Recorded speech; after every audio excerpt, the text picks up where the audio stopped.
15 degrees, you can see your breath. Out here in the lake of fact, breaking tables like it's poetry. Where else would you rather be? Pinto on Elvis in the lay poncho. The members that you need to know. 'Cause once you out here now, your family. Where else would you rather be? Where else would you rather be? Welcome into the Nickel City Crew. I am your host, Rob Crippen. Please like us on Facebook and follow us on Instagram and Twitter at Nickel City Crew. This episode, along with all of our episodes, are presented by Crippen Legacy Entertainment here on Spreaker and StreamYard. We're so glad that you're joining us for some of your Buffalo Bills and NFL content again today. And as always, these are my Bills thoughts said out loud. It's a vibe so ridiculous. Since 12 plus 83 was 6. The shout rocking like a symphony. Where else would you rather be? All right, let's get straight to it. Really excited for tonight's episode. We missed you, Nickel City Crew, these last couple of weeks. Some technical difficulties on my part, so I apologize, but I really missed you guys. And I was talking to my co-host pre-show, and I was like, you know what? We kind of just jumped back in at the perfect time because little did we know after last Saturday that all of Bill's Mafia hell would break loose.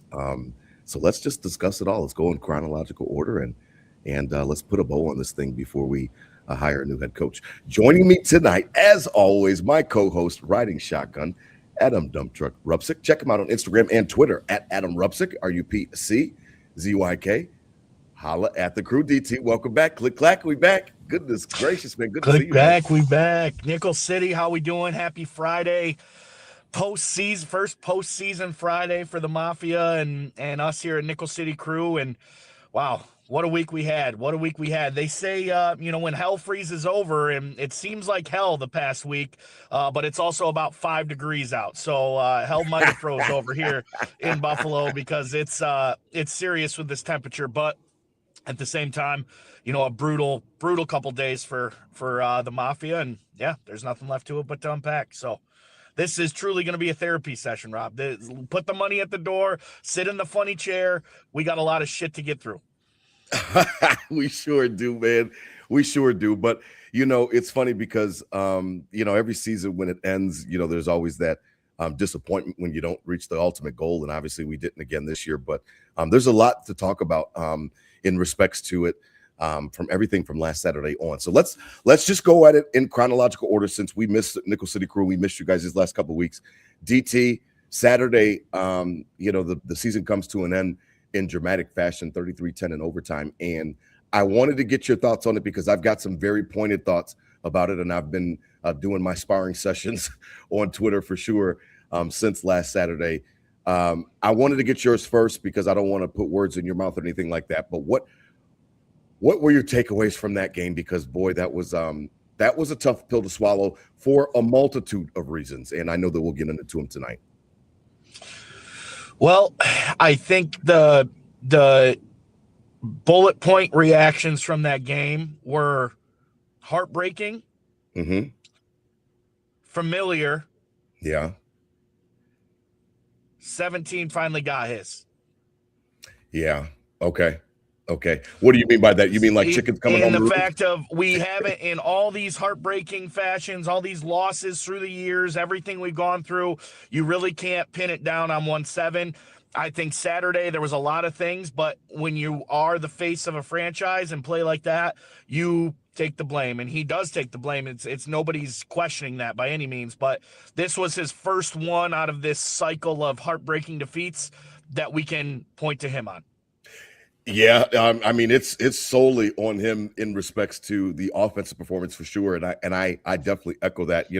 One of the things that I was arguing with the most with Bills Mafia members this week was that a lot of people were lamenting that catch no catch and that kind of thing, and talking about the Bills got screwed, and I think I know that it is a defense mechanism, DT.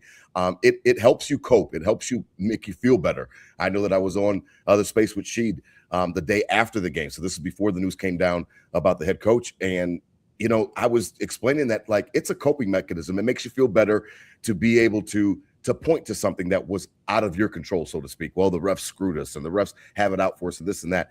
I just don't buy that type of stuff. I'm never going to be in a situation where I blame the refs. It's going to be very, very rare for me because of the fact that there's rarely a chance where an opportunity where there's just literally one call or two calls that were made that went against you and that decided the entire game. Most of the time, there's a sequence of events of different things that you could control beforehand. And I think that the fact that 17 turned the ball over 4 times, 5 times on the offense with that Jimbo fumble in the first quarter, I think that there's really nowhere to hide on this one, DT. For me, blaming the refs is just kind of lame to me. It's kind of corny. I've said it all week long when I'm sparring with some of those Mafia members who wanted to kind of use that as a crutch. DT, you are not supposed to win any games if you turn the ball over 5 times. Now, you might beat a team that's really shitty like the Jets or something like that, and you might get lucky. 5 turnovers in a game, you're supposed to lose that game almost every time. Yeah, but you're also not supposed to take them to overtime and, and be in the game and really have the lead late and have a chance to win, and all those things that the Bills still did. You're not supposed to do those things either, right? So that's what makes it maddening. Mm-hmm. Yes, of course, those things shouldn't have happened, but they did, and then we were still in it with a chance to win it with the lead at the end. I mean, yes, it's tough to blame, and it is a crutch because what are you going to do? Like, even if they come out and say the call's wrong, it's Friday and we're not playing this week. It don't matter, if the call's right or wrong, but it is, I think, okay to say that was bullshit, like that, like, come on, like, out of all these things of, especially the catch and it happening, twice the next day and, being called on the other end and everything like that is just like, how do you keep up with that? And that feeling of Buffalo always getting screwed is somewhat true in that of like, it never just happens with us, right? The only time I can ever remember it happening with us was 2 years ago, the Chiefs regular season game when they called the offensive offsides and Mahomes was crying during the handshake line. Like, I can't remember any other time that we got a questionable call and it went our way and helped decide the game. It's always against us. So I think that's why it's to go there and be and feel like that because it happens to us all too often. And, whether the catch was or the phantom PI calls, and they might have been PIs or whatever, call them at that point in the game. They didn't call the Cooks one, right. Yada, yada, yada. All that is true and BS, and the officiating crew should be reprimanded for this. And, I'm so sick of this Gene Steratore in the booth and all these people that like are on the analyst because what does it matter what they say? They're not the refs of the game. Like, so I don't want to hear your freaking opinion about it. It doesn't matter me what you're telling me to explain the rule because it doesn't matter. Yeah, it doesn't matter what you say. So I think, yes, I agree. You can't use it as a crutch, but I also stand with Mafia that it was BS, man. And it does happen to us way too often. And it never is them deciding a game to help us. It's always the game getting decided against us. And so I feel that, but agree, you can't put Saturday's loss on the refs. It is BS, and I don't agree with any of those calls, but you can't put the loss on it, with the reality of turning the ball over 5 times. Yeah, I think that one of the juxtaposition of the fact that we were still in the game is one of the most maddening things about it, DT, is the fact that you have this all-world quarterback who simultaneously puts you, takes you out of the game, and then he keeps you in the game all at the same time. And I think that that's one of the juxtapositions that makes and drives us crazy because we don't really know as a fan base how to deal with that because it's really hard to grasp that. Like, this dude keeps fucking up. The fumble before the half was huge. Like, that's a huge swing in the game, and then he's still keeping us in the game and he's making some great throws and different things like that. But he was also offering some throws. He's missing Knox for a potential walk-off touchdown, and he misses Shakir for a potential touchdown where he skips the ball on the ground. So to me, it's crazy because he does both. Like Saturday was like a Dr. Jekyll, Mr. Hyde performance in its finest. Like he was right there to help us, and then he was right there to hurt us. So I think that's and one of the Rob, reasons why it's so frustrating. it's the exaggeration on both ends. I mean, those turnovers and the missed throws are like the worst it could be. The And backbreakers. then he pulls out, some throws that are like that. The throw to Kincaid for the touchdown, like that was one of his best. Like then he's on the totally opposite end of this. It's not even like in the middle. It's Nope. all the way bad or all the way good. Like he's worse than anybody or he's better than anybody. Like his spectrum is incredible. wild. So Yeah. I agree. It's maddening. It's maddening. Yeah, it's funny because when you look at it, like I said, and you were absolutely right. He stood up, and everybody in Bills Mafia saw his reaction after the game and how emotional he was, and then he heard how when Deion Dawkins heard that Josh putting it on him, and then he starts to get emotional because of that. You could tell that it was really hurting him, and then I think that he knew the sense that the responsibility that he carried for that for some of those mistakes that he made, and that kind of leads into it, DT, because. Saturday goes by, Saturday night, and we're all dejected. And then Sunday goes by, and you're just kind of trying to come to grips with this whole thing. And then Monday, the bombshell comes. And one of the things that, really struck me was the fact that when that press conference started, I mean, I was like literally waiting. I was, they said it was going to be 10 o'clock. I was tuned in, ready to go, getting ready to go to work. And, I was making sure, and I think they came on just a little bit early. And I wanted to hear every word. And as bad as it was, there were a couple things in there that I did take away from it that, that I think that we can glean into Terry Pegula a little bit. So Bills Mafia, unless you've been under a rock, you all know, because that's all that we've been talking about this entire week since Saturday. Monday, we fired Sean McDermott. And when they let us know that they fired him and why on the Monday press conference, DT, Pegula talks about walking in the locker room, and he talks about seeing the players dejected, and Josh, crying and different things like that. And then he just talked about how he felt like he just couldn't do it anymore. Now, here at Nickel City Crew, we've already been on this same wavelength since 13 seconds. We, at least me, I'm not going to put words in your mouth, but I've been done with it since 13 seconds. And because of that, I wasn't shocked when I found out the news that they had fired him. But I wanted to hear the explanation why. And when I heard that it was because of the fact that it wasn't the game, I think that there's been this I hate when I can't stand when the national media picks up a story, but they don't really listen. The Stephen A. Smiths and all the talking heads. And I heard Nick Wright, I had to turn him off today when I was listening to his show. He fired him based on the Denver game. No, he did not. It was the cumulative. He literally said 13 seconds and then the catch. And you know what I mean? He talked about all the different cumulative effects, that all the scars that we've been feeling. And that was one thing that I did take away from it, was that I think that Terry Pegula finally hit that wall where he was like, holy shit, like we keep doing the same thing. And I can't do this anymore to my team. We need a different voice. That was something that did stick with me, and something that I could empathize with, because I've been feeling that for quite some time, DT, as you already know, me personally. Yeah, that's the one thing I took out of that press conference that, I took two things, that was one of them. I can stand behind and understand. And that was my knee-jerk reaction on Saturday night, Rob, was exactly that. We need somebody in here that doesn't know what this current feeling feels like. Right. And then when he repeated that in the press conference, that was like, yep, that's exactly what I was saying. We need somebody in here that doesn't know what this pain is, because eventually that's the message. The message, Sean McDermott gets up at the, in the mini camp and addresses the team for the year. And this is our goals. These are our expectations. This is how we do things. This is Buffalo caliber, whatever it is. This is how we do it. And then boom, boom, boom. Now we're in this game. I stand before you and I'm motivating you and telling you how we're going to win this game. And then we lose in heartbreaking fashion. And then the next year, the same thing happens and we lose in heartbreaking fashion. And then this year he stands up in front of the team in Denver and then they lose in heartbreaking fashion. So when does it get to, where the team, yes, they respect him. I think we saw that obviously clearly as the players, upset that, the coach was gone. I think he was very well liked and a respected coach. And he was a great coach, probably one of the best, in the NFL, definitely one of the best in Buffalo Bills history. But when does that message just kind of go on deaf ears? And I'm not saying the team's like, yeah, whatever, coach, screw that. Like you said that last year, we got killed. Like, it's just naturally not there anymore. And you can only get up and do the trust the process and do that and then lose in this way. this is it now. This is what happens. This is what you do. And it's probably went a little too long as we, kind of concluded to, and I was definitely more of an optimist in the situation. And, but I stand behind this firing because of that exact reason. We need a different vibe check in this. We need a different face. We can't have the face of the franchise be known for gut-wrenching losses, right? So we need to, as your coach, and so I think that was the thing I took that I agree with. Now, when they did fire him originally, I went right back to the Stephon Diggs mindset of when that happened.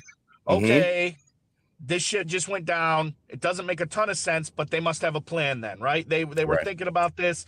All right, if he doesn't do it this year, we're going to move on from him. Here's our plan to move forward. And that press conference said everything opposite of that. It was a knee-jerk reaction. He went in there and felt it and walked out of that locker room and made the decision.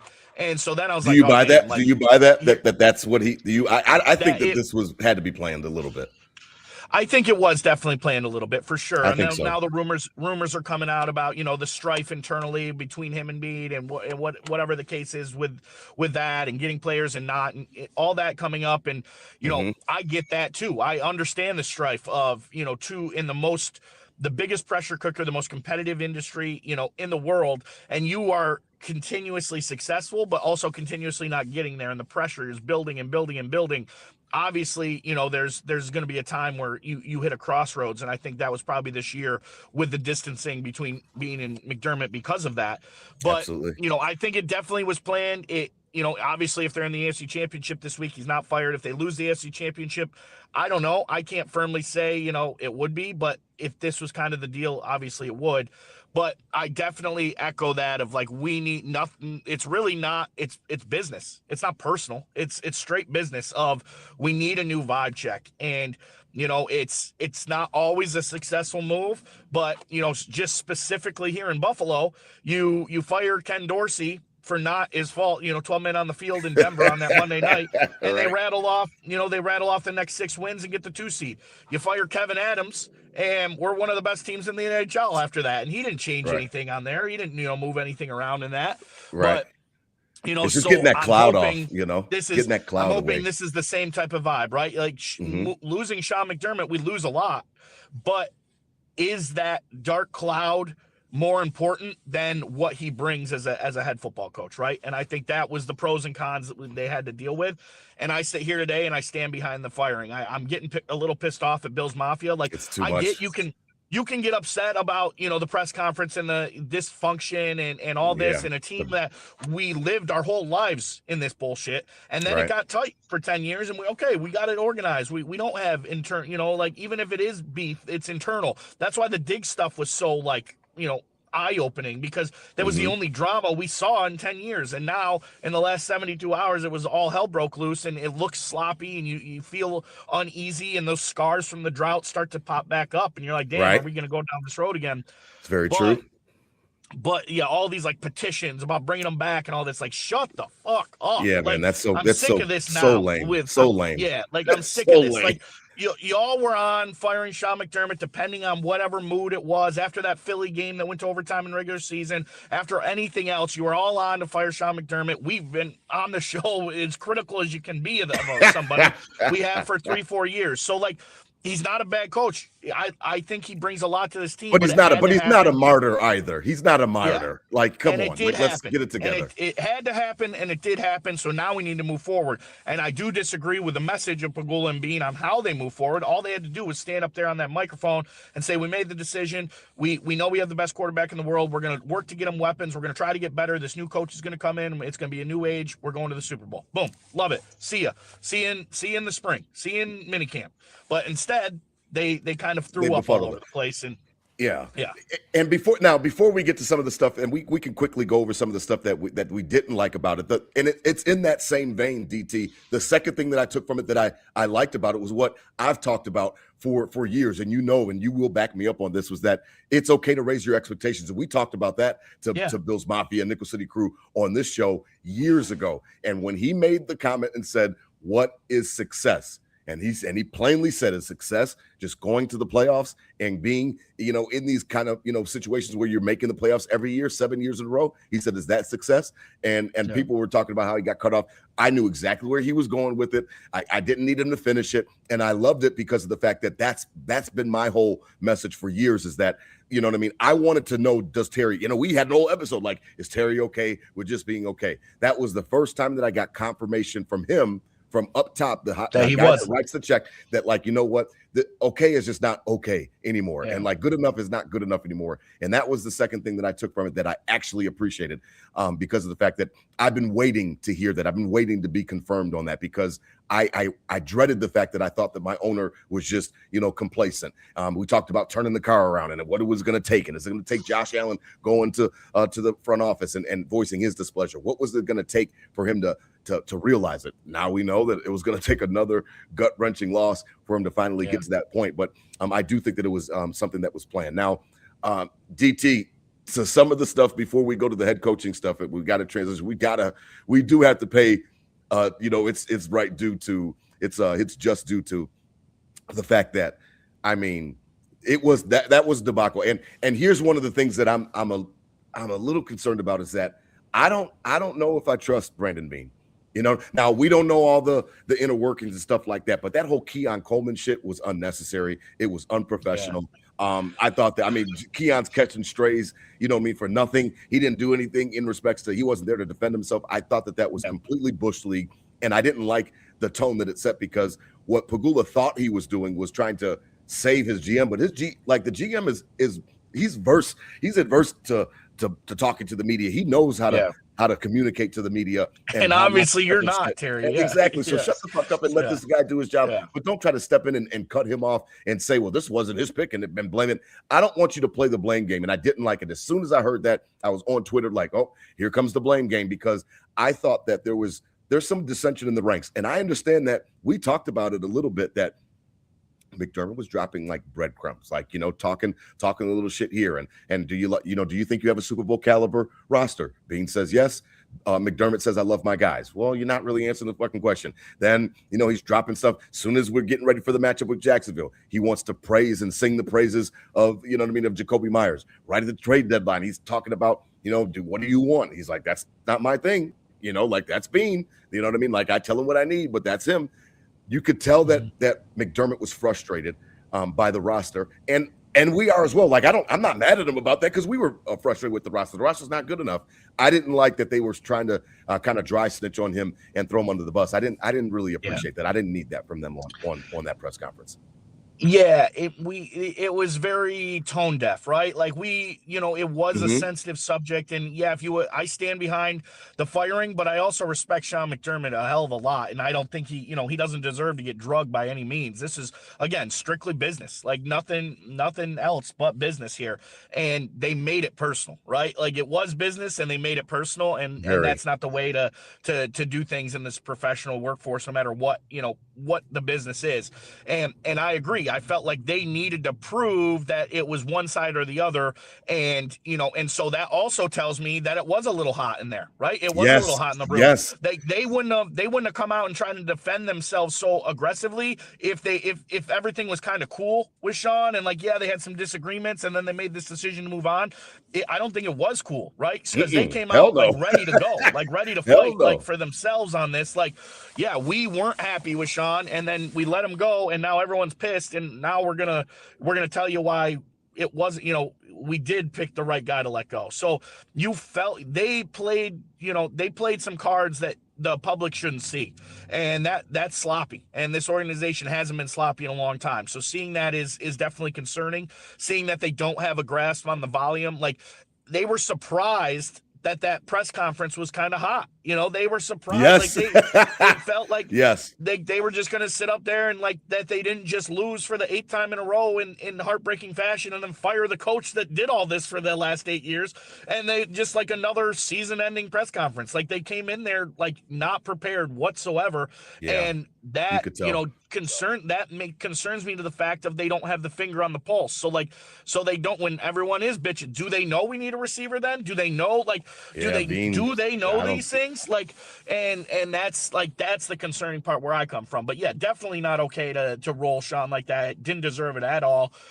Again, moved on, strictly business, and they made it personal, which shows me that they're sloppy. They're playing too many cards that we shouldn't see, and they had to make it a point to defend themselves. And that's just that.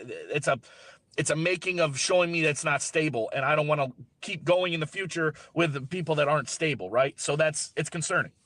Yeah, no, it is a little bit, and Beam, wanted to kind of sit there and thump his chest and talk about, when they insinuated that he was kind of, trying to ride the coattails and be a little bit slick. And he wants, oh, my wife's crying and when she hear, and like, I don't give a fuck about any of that shit. Like, I don't care about any of that. Like, I this is professional sports. Then tell her not to come to the facility then if she's going to be crying. You know what I mean? Keep her at home. Don't get on Facebook. Like, shut the fuck up. Yeah. I didn't like that. A lot of people thought that he's being a little bit disingenuous with some of the things that have been going on. So listen, you're absolutely right. It is business. And it's a situation where I feel like, it needed to happen. It had to happen.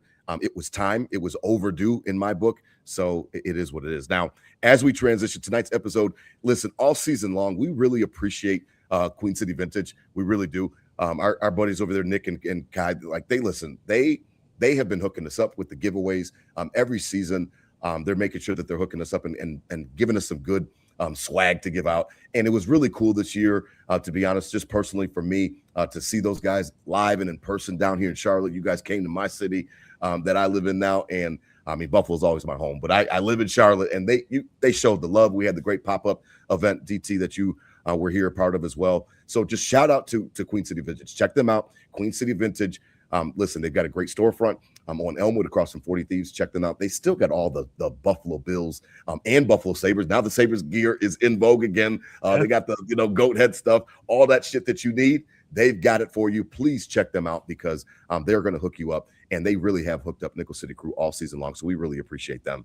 DT, as we transition, so we turn the page, and you are absolutely right about, like, I saw like 50,000 people sign some, and I'm like, are you guys fucking with me? Like, I'm on Twitter, I'm like, I can't tell if I'm being punked right now. I'm like, what? Like, have some respect, have some self-respect. Like, what do you think? You think you're going to sign a petition, and then Terry Pagula is going to say, oh man, you know what? I may have made a mistake. I'm going to go ahead and re-sign, Sean McDermott. Like, get the fuck out. Like, he's not doing that, and you shouldn't even want to be in that court. Like, give him his flowers. That's fine if you want to give him his flowers. I've given him his flowers enough when he deserved them in his moments. I said, I'll stand on it. This was his best year coaching-wise based on what he was given and the injuries that he had to endure. But in the end, it still didn't get done. So 9 years is a long time. And 9 cracks at the kicks at the can, that's a long time. So Bills Mafia, can we quit with this shit with the whole I understand that you guys feel that he was disrespected, and the presser came out and they said admirable job, which he doesn't really do it justice anyway, and then they spelled admiral. I get it. It made us look like dummies, but just like let it go. Like, he's gone. He's going to find another job whenever he's ready for another one. Like, it's okay. He's a big boy. He's a grown up. He's getting paid millions of dollars. It's okay. That kind of left a little bad of a taste in my mouth, DT, because now I've got half of Bills Mafia on Twitter, and I know that you've seen it on your spaces as well, where they're talking, McDermott didn't deserve this and this and that and this. And I'm just like, guys, 9 chances, like 9 chances. Like, what else do I have to say? This is pro sports. It's getting a little bit out of hand for me. Result driven as it gets, man. You win or you die. You win or you die. Like, and that's all it is.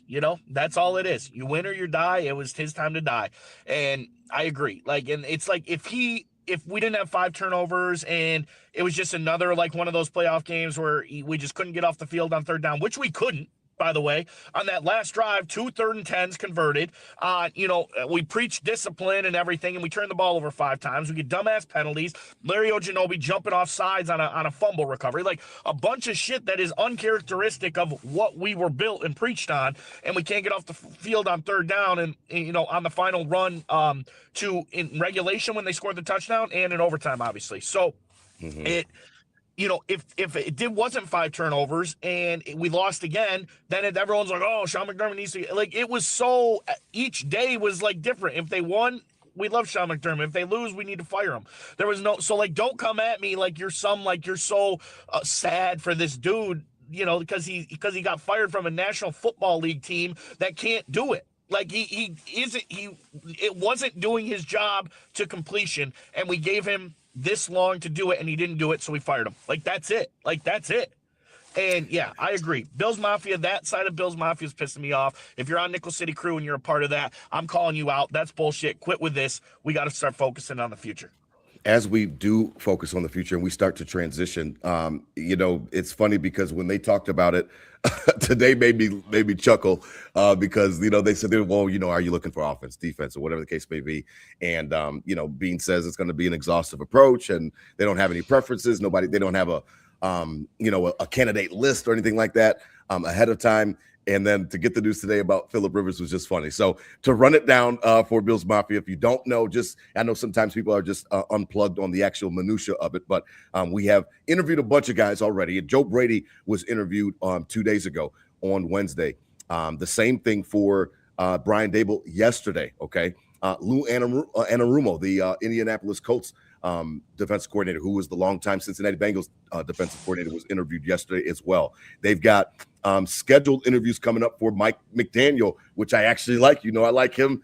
I know he's quirky and stuff like that, but you know what I mean? I do like him. So he's coming up tomorrow. They're actually going down, they said, to Florida to see him. Yeah. Phillip Rivers tomorrow as well. And then you've got Anthony Lynn, the former Bills interim coach. That was after Rex was fired. So he's going to get a chance on, I think it's Sunday. I think he gets an opportunity. No, that's tomorrow. And then Anthony Weaver, the Miami Dolphins defensive coordinator as well. Then they're going to finish it up on Sunday with Grant Udinski, who is a new name. He's 30 years old. One of these young whippersnappers. He's the Jacksonville Jaguars OC. DT, I mean, they said he's like 4 months older than Josh. I'm like, I don't know if that's going to work. So, DT, who is your early clubhouse favorite? Do you have one? I know that a lot of people have talked about Clint Kubiak. We've got to wait now for the Super Bowl to be over, or see what happens this weekend if you want an opportunity to interview him. Is there a leader in the clubhouse for you? Anybody that you're leaning towards, anything like that? Because I think you already know what I'm going to say, but I was interested to know what you thought. Yeah, I've been through it a little bit this week. I originally, went with the obvious, like, all right, young offensive, right? Young offensive. That's where I want to go. And then looking into it, it's like, well, I get the one piece, that if we didn't go that route, I argue with, you bring somebody in that isn't, you just bring a new coordinator in and they're good. In 2 years, they're going to get a head coach job. If they come in and they're good and you're your head coach, they're staying, so I get that piece of it, right? But I was also thinking, okay, well then some of these guys might not get head coaching looks that I want as our OC then, when Joe Brady leaves, whatever.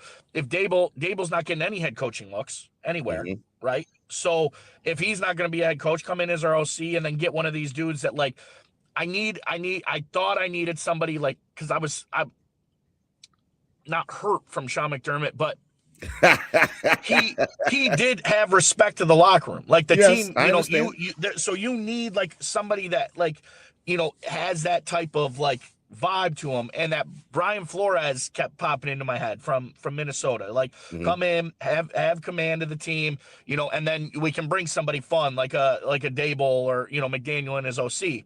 Well, as the week kind of rolls, that changes a little bit. I think we definitely probably got to go offensive minded. I'm cool. Who I think they're gonna hire is Dable. I think Terry Pagula is predictable. Terry Pagula is, he's done this.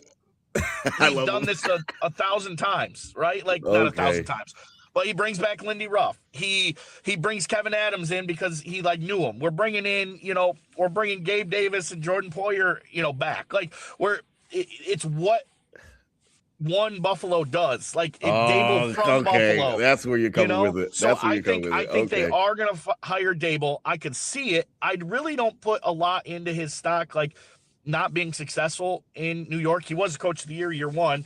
And, quarterbacking, tough. I get it. He lost his shit a few times on the side. Okay. But like, he didn't have Josh Allen, right? None of these dudes have ever had Josh Allen. So like, I'm not really looking at their past and like critiquing them too much on it. It's like, who can lead this team? I think Daboll definitely could. He has the relationships. He has that fire. He will demand respect. Yeah. I think he can definitely do it. Yes.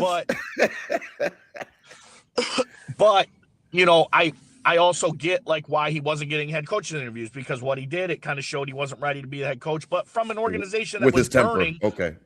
from an organization that was burning in the biggest media market in the world, right? So like, it's tough. Mike McDaniel, I like his mind. I would love to see the layups he could create for Josh. And we bitched for years that we don't get any layups. And now he would come in and you guarantee we're in layup lines a couple games a year.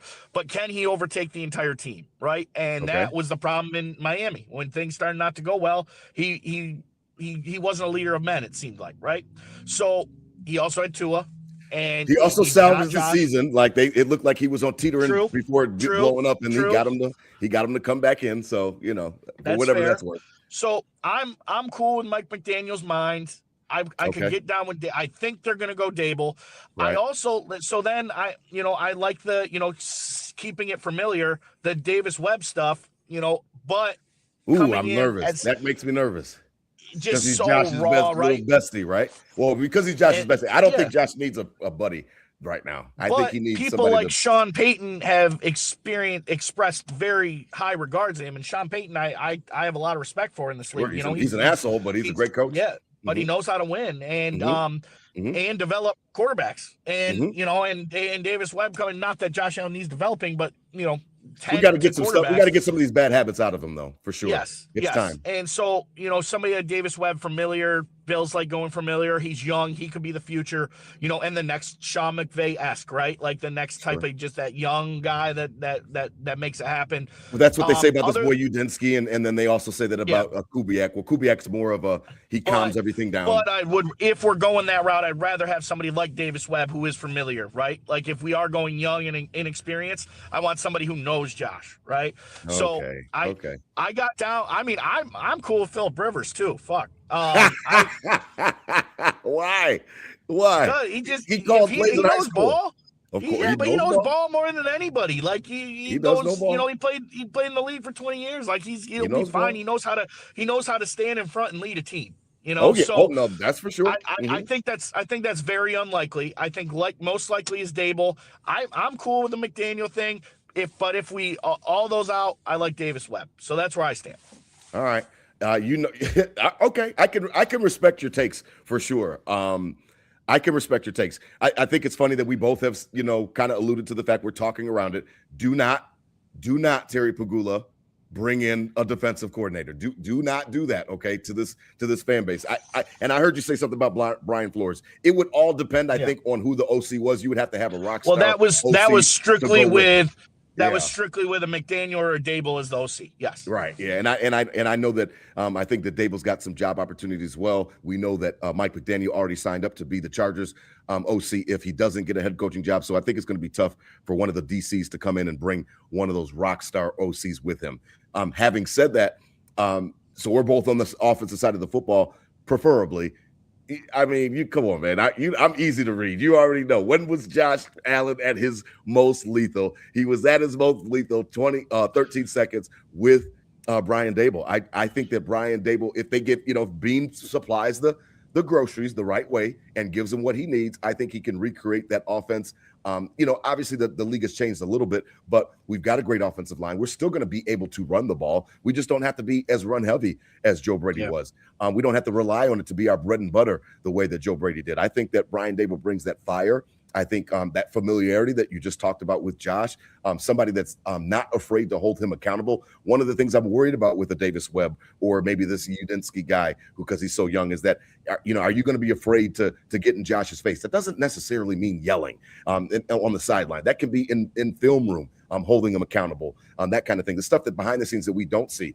I want somebody that's going to keep Josh's foot on the fire, because I think that he is capable of cleaning up these mistakes, some of them, because you saw him win the MVP last year. based on the fact that he cleaned up the turnovers and stuff like that. So sometimes I feel like the roster forces him to try to do too much, where he feels like he has to carry everything, and that's where some of the mistakes come. I think if you can provide him with some of the more weapons and different things like that, and it's funny that you said earlier in the episode, does Bean even know that we need receivers? Because that press conference, it was like pulling teeth just to get him to fucking admit that the receivers were garbage. Then at the very end, he's like, well, maybe I did mess up with the receiver room. Like, dude, man, you are so arrogant sometimes that he gets me a little bit nervous, because he does not like to admit that he was wrong. If you surround Josh with talent, I think that Dable would be a great choice. I really do. Yeah, I agree. And to your point about not being able to get in Josh's face, some of these young whippersnappers, as you called it earlier in the show, it might be reversal of that. They might be overcompensating, right? And that's not good either. Of like, all right, I'm young, I'm disrespected, so now I'm going to go way over the top and be in Josh's face like way too much, like just to like show that I'm not a bitch, right? To show that I'm ready to be here and I'm not going to back down. So like there's a reverse end of that too, Rob, where are they afraid to do it, or they think they have to do it extra now to prove themselves, right? And that's not good either. I don't want somebody double thinking on how they should think just to like get themselves acknowledged. I want somebody going in there and coaching our football team, right? So I definitely, I see what you're saying, but I also see the reverse effect of it, of them overcompensating, because everyone's saying they are young, they won't get in Josh's face, and then every game they're just cussing Josh out, and it's like, all right, dude, like chill out, right? So it's it definitely is it's a catch-22 there. I mean, Dable has really, if you build the perfect candidate, he fits a lot of those systems, right? He does. He's from Buffalo. He has the community. He Josh wants the job. When he was, he does have the head coaching experience. He was the coach of the year. He was there is like all the questions you have from these younger guys. Brian Dable answered those questions with his resume. Yeah, I think so. It's funny because I'm predictable. I mean, I always talk about 13 seconds and how lethal that offense was. Everybody on Twitter knows that I'm ready to get in any argument about when was Josh. I always remind, when was Josh at his most lethal? When was he the best? When was he at the height of his pimping? And to me, it was 13 seconds. It was that year when he had all of those different plethora of receivers. No, they weren't all world beaters, but you had an all-pro in Steph, and then you had just great complementary pieces all throughout the room. This wide receiver room doesn't even resemble anything close to that, and I'm just wondering if the GM really understands that. So we'll see. Couple other guys on there, like you had already talked about. None of them really scare me. I only thing I'm scared of is that if we wait for Clint Kubiak, if they really think that this guy's ready to go, he's lined up, he's the next big thing in respects to what this offense needs. You could either get left at the altar, or or by the time he comes around, you're going to be slim pickings for some of his stats. I agree. I just don't know if he can wait that long. And I also, it looks like they're going to the Super Bowl. And I argue that point as well of why we're waiting. We don't need the perfect guy necessarily, because we do have 1-7, right? This dude's going to win you 8-9 games really no matter what. So we don't need the perfect guy. Is Clint Kubiak have the resume as the perfect guy? Not in my eyes, right? So why are we waiting for this guy? It's NEOC, and we should have done this last year. We could have got Ben Johnson or Liam Cohen. They weren't shit until they were, So it don't we don't know who's gonna break out and be the next Sean McVay and the next, we don't know this until we go out and roll it. But I like the chances of one of these young whippersnappers, the word of the show tonight, of coming in and being with Josh Allen, and that's the best way to kind of ease into a new role, is be with the best player in the world. So I agree. I don't think we should wait. If we kind of have a good feeling of where we're at this weekend, pull the trigger, get it done. The team needs it. The fan base needs it. They need a new face and a positive press conference to kind of move forward and move on. Yeah, I agree. It's going to be very, very interesting, because it's funny. I get some of this tinge on Twitter and stuff like that, DT, and when I'm seeing social media, and after the press conference for sure, we're getting ready to go back, like you said earlier in the show, back to the drought, and we're dysfunctional and stuff like that. I'm like, guys, it doesn't have to be bad. This does not have to be everybody. I feel like there's a portion of Bills Mafia, DT, that operates in fear, and you already know that's not my style. I'm not operating in fear. Just because you make a change does not mean that the change has to go bad. It does not mean that you are doomed for failure because you make a change. So I think that a lot of Bills Mafia, and I think that that's part of this whole petition garbage, is that they just kind of got comfortable in it, in their own little cocoon. Like, okay, well, we go to the playoffs, and we're not embarrassed, and our coach doesn't eat dog biscuits like Rex Ryan, and we're not in the drought anymore. Let's just kind of let it just be. And to me, I think that it's okay to raise those expectations. So I don't think that this is doom and gloom. I think that we've got 1-7. We've got a great opportunity to find a way to get a new coach and see what he's got and what he can bring to the table. I don't think that there's any type of doom and gloom that needs to be associated with this coach search or with the future of the Buffalo Bills, any of that type of stuff. I'm interested. I love the comments tonight. I'm seeing you guys all in there. Appreciate everybody giving the love and the feedback, because we are entering the second half of Josh Allen's career. We are entering that second phase. And I've warned, tons of people that I've interacted with on Twitter and stuff like that, is that don't expect Josh Allen, Bills Mafia, to play, forever. He is not going to be like a Tom Brady type that's playing. I mean, Haley, Mrs. Allen, she is not going to allow him to just play forever. That's just not, I just don't think that that's going to happen. So, you know what I mean? We might get another good 4 or 5, maybe 6 years of Josh Allen. He's going to be age 30 coming up. I warn and I caution everybody to just don't take this for granted, and embrace this. This is the second half of his career, and I think that there could be good things ahead. I definitely think that he's still capable of taking us to the promised land. And I'm just not fearful. I really am not. I'm not fearful of this next stage, DT. I was just telling Nickel City Crew, and Bills Mafia, I'm not fearful of this next stage. I really am not. You got me? You got me, baby boy? DT having some technical difficulties, but that's where I stand on it, Bills Mafia. As we try to get DT back, that's where I stand on it. I don't think that we need to be doom and gloom. I don't think that we need to assume that everything is going to not work out. And that's all I was saying, DT, was just reminding everybody that Josh is not going to play forever. We're in the second half of his career, and I don't think that this is a situation where I don't think we need to think that this is going to just go bad just because we don't know. Just because it's unknown doesn't mean it's going to go bad. I agree. And, we have had almost 10 years of pretty strong success. We cannot, lose all that and throw it away because we had a bad 72 hours, right? Like, yeah, losing sucks. 31 NFL teams do it every year. And it seems to be us that it's gut-wrenching every time. But then we go into, the mishaps of the presser and fire McDermott, everything. But the future is still bright with 1-7 at the helm, right? And we need to know that as Bills Mafia. I mean, Brandon Beane definitely knows he's got to make a move. Like, it can't be any louder. As much as he wants to be arrogant and defend it, it's got to be happening this time. So I agree. We need to chill out a little bit because we are 9 months away from kicking off. In the new stadium. And there's a lot in between that, we can't be this fired up that long, right? So we need to chill out, understand we can be upset, but no, 1-7's at the helm, and we still have a chance, and we're going to get better. And maybe this coach is the John Gruden that gets us over the hump, 0-1 Buck style. Yeah, man. Maybe so, man. As we begin to transition and wrap up tonight, I think that I just look at the horizon as it's open, and I think that it's just open, and there's vast possibilities. I've told everybody I will lose my shit if they bring in a defensive coordinator. I'm not going to like it. I know Lou Anarumo is respected and stuff like that, but he better be bringing a star-studded offensive staff with him if they pick him.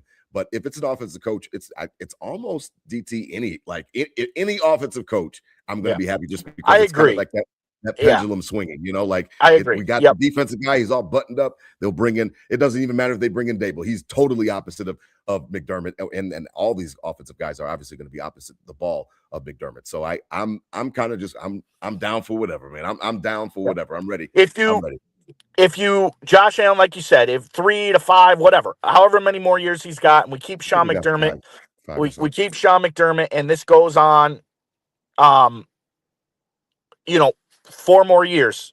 Damn, Josh is done. We kept Sean McDermott. We never did it. No, so this is Pagula saying, I got to try something different. We only have Josh for this long. I got to try something different.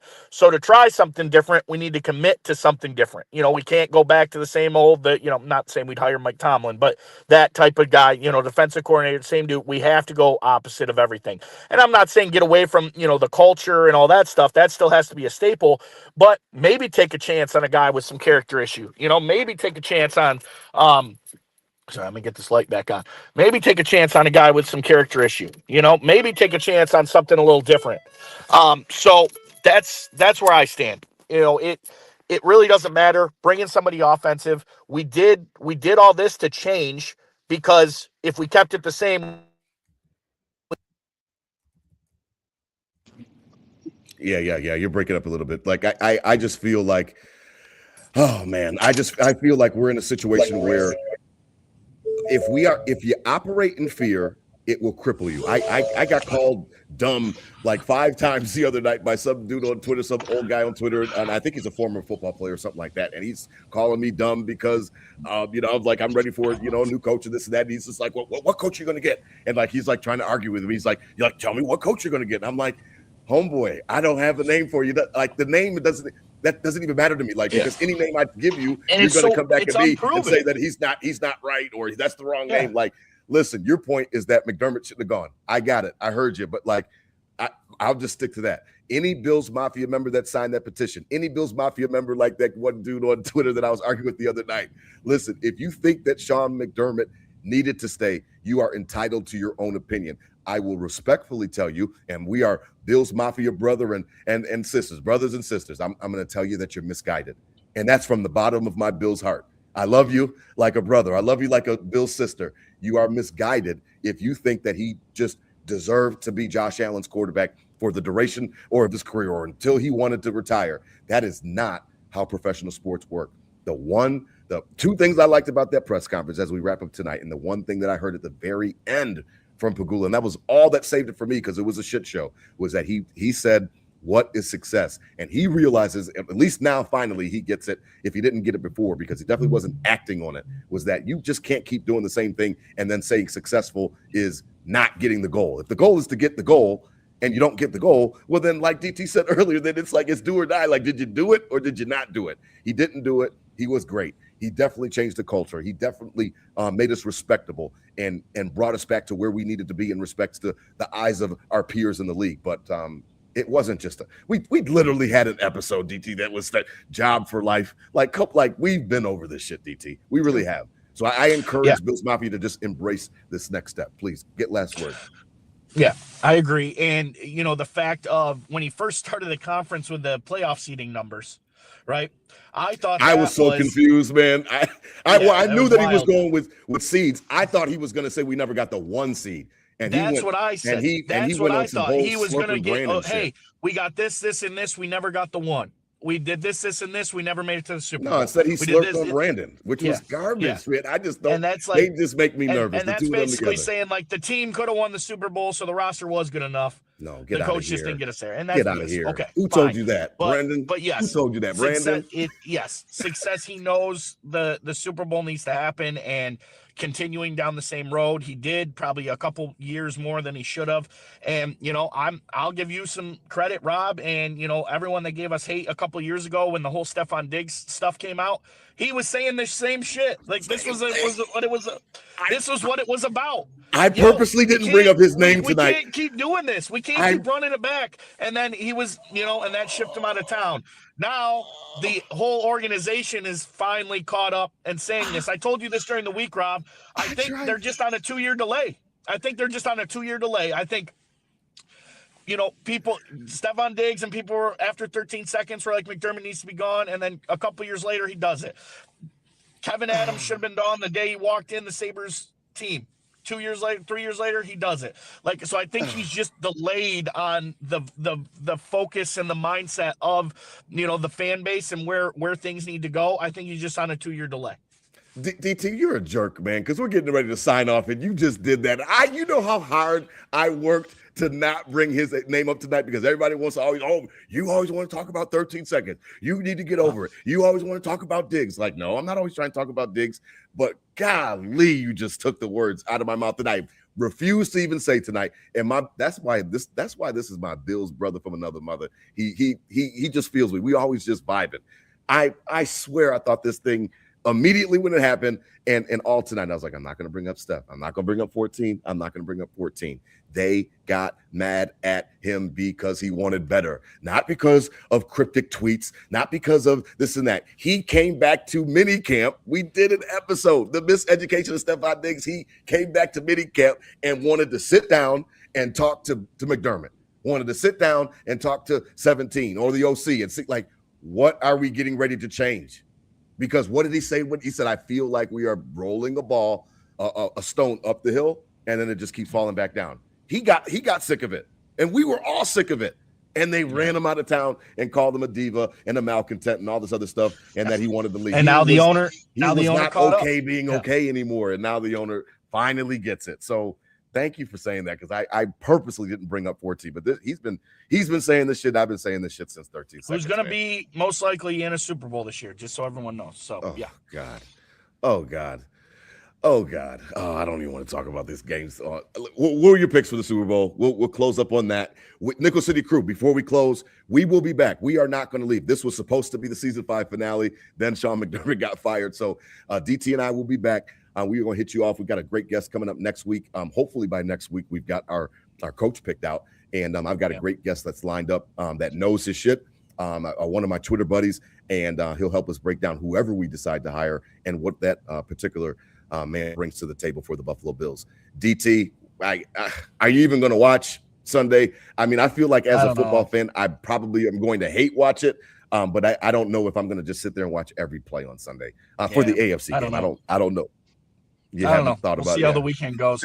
It's it doesn't help. It's very hard. Go outside because it's 2 degrees out, so I might be forced to.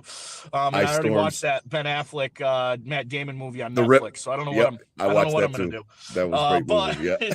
But my picks, the gambling side of me wants to go Broncos when the whole world says it's easy money Patriots.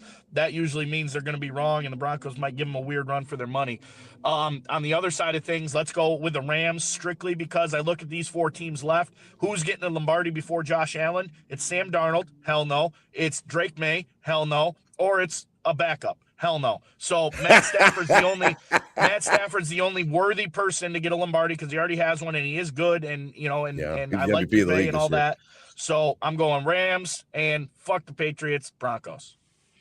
Wow. Yeah, if I was placing money on it, I don't know if I would be able to place money on the Broncos because of Stidham. I think that may be just a hill a little bit too steep to climb. But yeah, the NFC is a better conference. If the Bills made the Super Bowl, I would be nervous as hell. What did I always say? Let's just get to the show and then I'll let the chips fall from there. So I don't know what would happen if the Bills would have gotten and fulfilled their destiny and gotten to the Super Bowl this year. But I know that the NFC is much stronger than the AFC. So I expect either one, the Rams or the Seahawks, to win the Super Bowl this year, regardless of if they play the Patriots or not.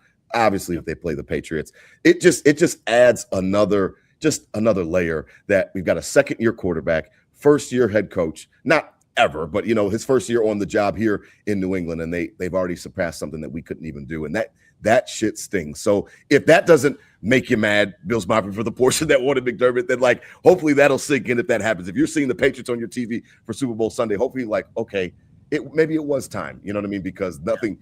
They weren't supposed to come this fast. Longevity. No, they weren't supposed to. No, hell no. They weren't supposed to come this fast, and they took everything from us. They took the division from us, and unfortunately, they're in a position that we should be in this weekend. But it is what it is. DT, I really appreciate you, man. Shout out to Olivia Nagel, our creative director, all season long. We really appreciate her hard work for helping us out. Again, we already given a shout out to Queen City Vintage. Shout out to Taste of Buffalo Pizzeria. Shout out to Al's Bar and Grill. We really appreciate you guys. Didn't get a chance to get in there. Just life is hectic. I've got 4 babies. It's hard. So I didn't get a chance to get in there, but we are going to work on some remotes for next year. But listen, stick with us. We are going to be with you guys every Friday until we pick a coach. Hopefully next week we'll come back and we'll be able to wrap up season 5. I've had a blast, DT. I don't know about you, but I've had a blast this year. I think that it's been one of our best seasons, to be honest. And despite the shit show and how everything ended on Saturday, I'm honored. I love you, man. That Charlotte trip was just what the doctor ordered. We played our cards wrong with the stadium, but this year. But I'm glad that you got a chance to be there for the finale and stuff like that. And I will see you next year for the home opener. I wouldn't miss that for anything in the world. Yes, sir. Yes, sir. It's been a great season, Rob. It's, we got traction now. We got listeners. This is fun, man. This is fun, and I wouldn't want to do it with anybody else. I love you, man. It's been good. Another heartbreaking year, but knowing that I got people like you, that it's all good. It's always good. And Charlotte this year was awesome, and yeah. So another year down, we're getting better. We're, our listeners, we're fine-tuning things. We're gonna come back with next season with even better stuff. We're not done yet. We'll keep going for a while, but we're gonna come back with better stuff. We're gonna keep getting better, and Nickel City, baby, we'd love it. Yeah, man, I love it, man. I really appreciate you. I love it. So listen, enjoy your night, DT out there. Nickel City crew, pick your head up, pick your chin up. We still got 17. Like, you still have the baddest man on the planet. Everybody has a bad day. Saturday was a bad day. He picked a bad day to have one. But I think he's going to learn from it. He's going to grow from it. And I wouldn't trade him for anybody. Not Pat, not any of those, not 15, not none of those quarterbacks. Lamar's bum ass don't want to come to practice. I mean, I wouldn't want 17. I wouldn't want anybody over him. So I understand that 15 has had some more team success, but there's a lot of other factors that come into that, why he's had more accolades. I'll take Josh Allen any day of the week, and hopefully we can find a way to surround him. Out there, Nickel City crew, Bills Mafia, listen, spread love, not hate. These were my Bills thoughts said out loud. Hit him with a Go Bills, DT. It's time for us to go get an old ball coach. It's time for us to go get an old ball coach. Adam from South Buffalo, Go Bills. I love it. Go Bills. Oh, I love it.